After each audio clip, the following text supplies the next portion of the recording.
કેમ આવું બોલે છે? અરે નથી બોલાતું સરખું મારાથી. હા એ તો ખ્યાલ આવ્યો. સાંભળો, તમે ડોક્ટરની અપોઇન્ટમેન્ટ લઈ લો ને, મારાથી બોલાતું નથી. હા એ 2 મહિના પછીની મળે છે અપોઇન્ટમેન્ટ. અરે ના ના, હવે તમે મને કહું કાલે જ અપાઈ દો. એટલે કોઈ માણસ 2 મહિના શાંતિથી જીવે એમાં તને વાંધો છે?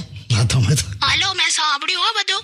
હા બોલવાય માડી. તમે હવે ડોક્ટર પાસે લઈ જાઓ ને મને. હા ભાઈ હા, પણ મેં તને એટલા માટે ફોન કર્યો છે કે મારે પણ હવે ડોક્ટરને બતાડવું પડે એવું છે, આંખના ડોક્ટરને. કેમ, તમને શું થયું? હું પાકીટ ખોલું છું ને તો મને એમાં કઈ દેખાતું જ નથી એમ. એ તો મેં લીધા છે, હવે મારે કામ હતું. તને કામ પડ્યા જ કરે છે રોજ. અને મને કહેતો ખરી કે તે કાઢ લીધા પૈસા.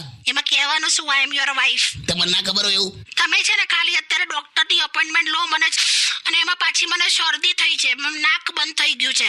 શરદીને લીધે નાક બંધ થઈ ગયું? આ શરદીની અસર એના જીભ પર કેમ નહીં થતી? કાકા તમે બધું સાંભળે છે. તમે ટાઈમ પાસ ના કરો ને, લઈ લો અપોઇન્ટમેન્ટ. હાલી આ લઈ લો.